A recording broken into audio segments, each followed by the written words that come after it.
All right, what's up, guys? It's Chris Haywood with Enjoy Kitchen, and we're gonna get right into the first workshop, which is gonna be called uh, "How to Improve Your Eating in 90 Days." And this whole thing is just created to help you really change your habits and to uh, systematically kind of rewire your habits in order for you to really improve your eating. I get asked how it's done so many times, and today the information I'm going to share with you is really going to help you. So the simple four-step checklist to help you improve your eating. Now it's only 4 steps, but there's some work to do, and I have several action items that's going to be required in order for you to implement this. But if you're here, you're here because because you're unhappy with your current state of health and you want to do something about it. Notice I said do something. This is not about just consuming information. This is about taking action. You're here because uh, you want to eat better and make it a permanent lifestyle, not just a fad, not just something short term. And you're here because you want to eat better without losing your quality of life. You still want to have fun. You still want to enjoy your life. And, that is definitely possible. So you start here with the root word of the word diet comes from the Latin word dieta, which means prescribed way of life. And a lot of people think that the word diet means something bad or something, uh, taboo. But really, the real root of the word is the prescribed way of life. And the prescribed way of life encompasses how you think, how you feel, your emotions, your values. So when you're trying to switch your habits or your way of life or your diet, which is all really the same thing, it really starts with between the ears. And that's what we're going to talk about here. So what I talk about, have this quote here says, first we make our habits and our habits make us.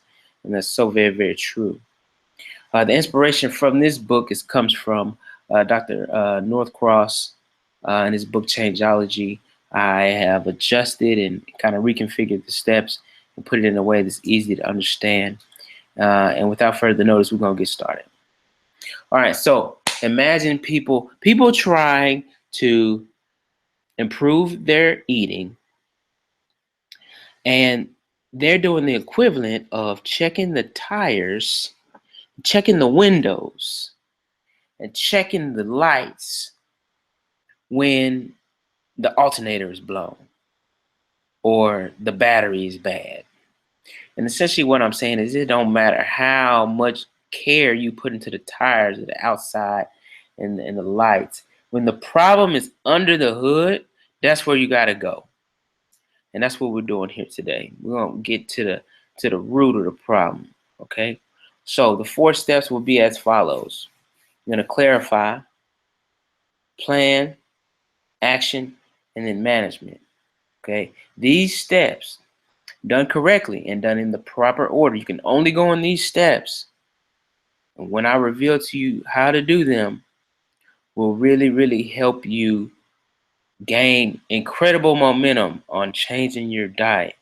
Now, let's get started. The clarity stage is to do 2 things. It's to arouse emotion and to create awareness. Is to arouse emotion and to create awareness. Awareness is created because awareness brings information that tells us how something is hurting us and why we really do something. See, our habits are so ingrained in us. We can be doing things because something happened in our childhood, or we can be acting unconsciously. So bringing awareness to our behavior helps us make this better decisions. And this is not hard to understand. When you understand why you do something, then you can then make a plan of action.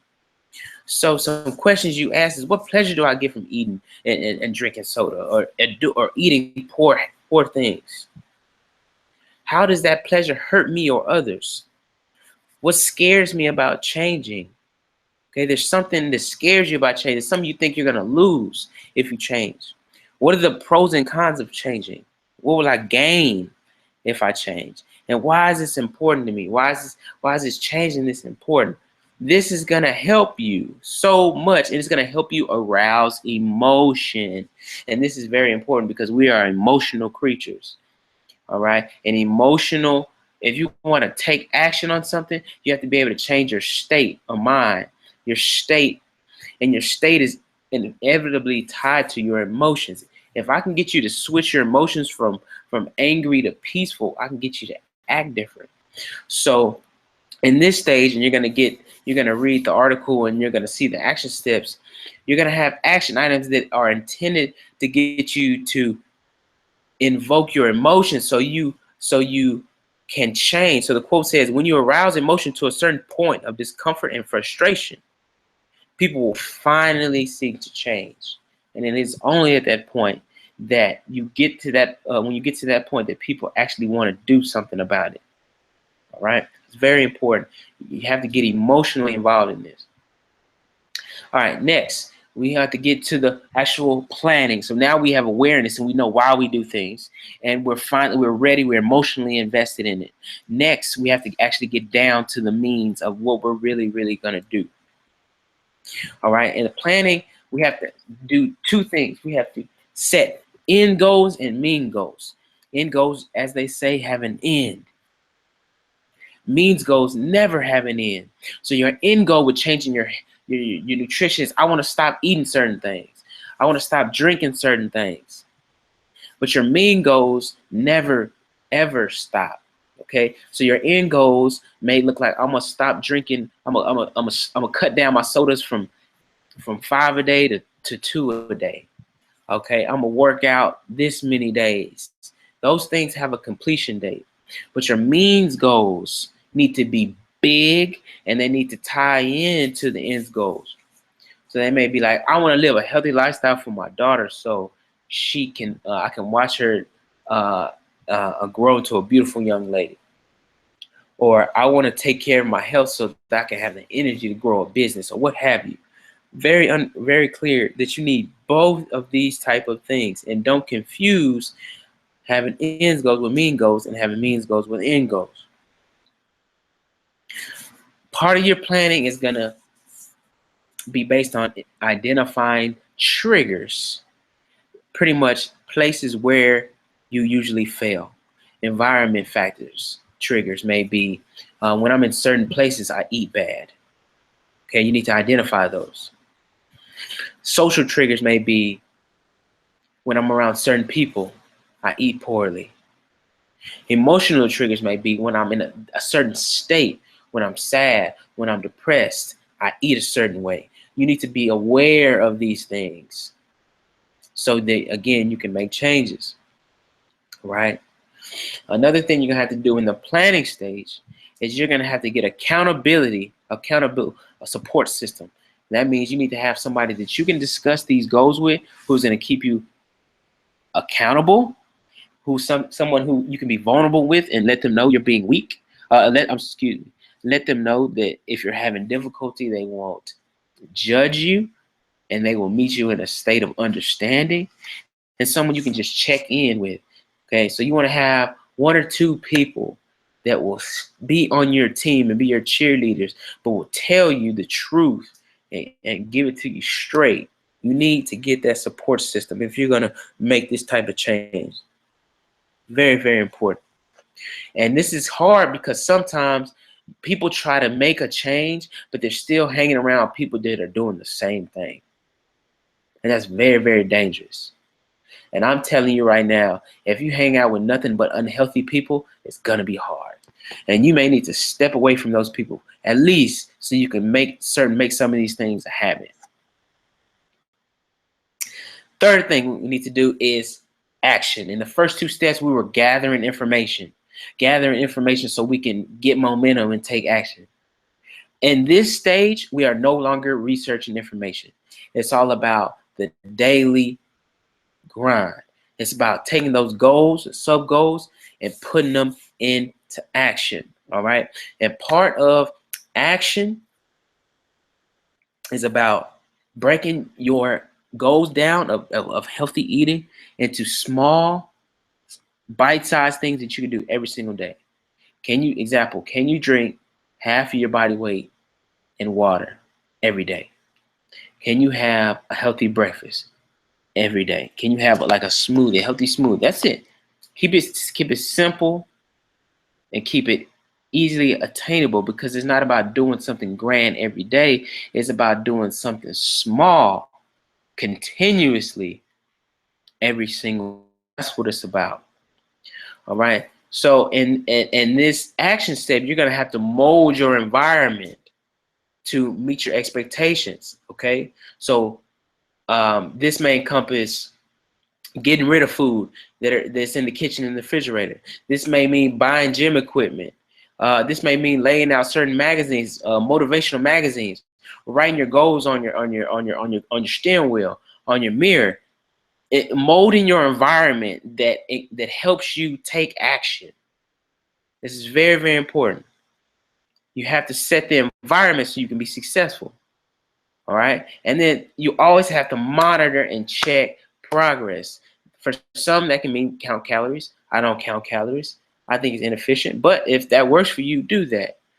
But it can mean monitoring your weight, your circumference, your body fat measurement, or even just doing a report at the end of the week and be like, how did I do this week? Did I drink my water like I said I was going to do? Did I eat how I say I was going to eat? If I did, great. Let's keep doing it. If I didn't, how can I adjust the things that I was doing so that I can continue to, so I can see the results that I want? This is very important. Molding the environment, having the certain specific goals, and checking progress. All right. So we're going to take decisive action.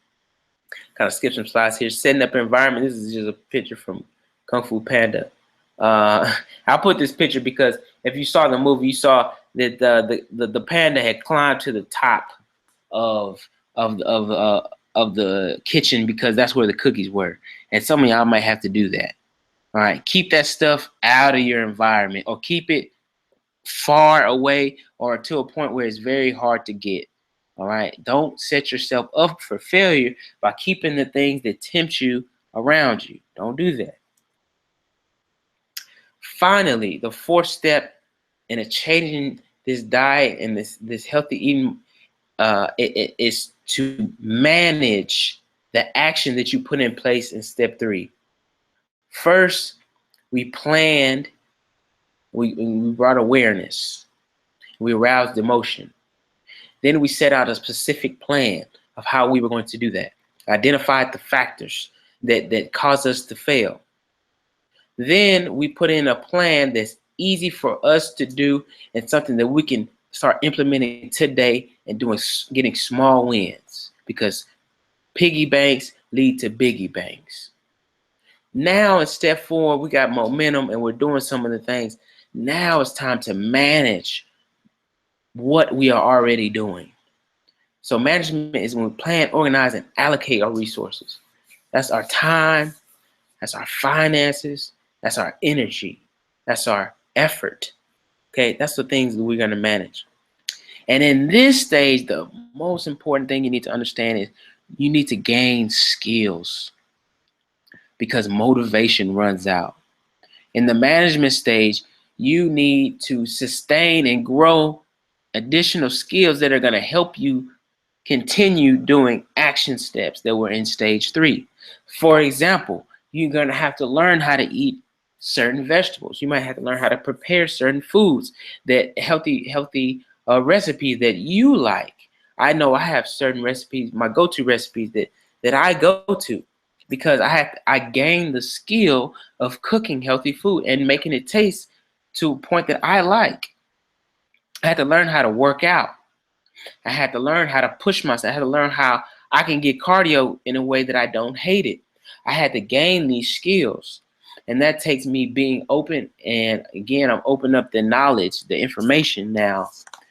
And I'm trying to gain real tangible skills that will allow me to sustain this healthy eating lifestyle for the rest of my life. So when you see somebody who is successful and they're older, they have a certain amount of skill. They know how to make certain foods. They know how to juice. They know how to work out. Or they know how to will themselves to do certain things that unhealthy people do not do. So always remember, this is about gaining skills. So understand in the management stage, you're going to slip. You're going to have mess ups. But you could understand you're going to slip, but don't relapse. Don't go back to the starting point. All right. Just get right back on the track. All right. It's going to happen. But don't let a failure turn into consistent failure. So finally, let's just overview these 4 steps. In clarify stage, you're going to say where are you now and where do you want to be? Okay, you're going to have that emotion aroused, and you're going to have to create awareness of where you are now. In the planning stage, you're going to say, how do I get ready for success? I get ready for understand what I need to do and what I need to stop doing. Very simple. In the action stage, you create daily action creates habits. Habits create destiny. All right. And in the management stage, you're going to protect resources to ensure good habits continue over time consistently.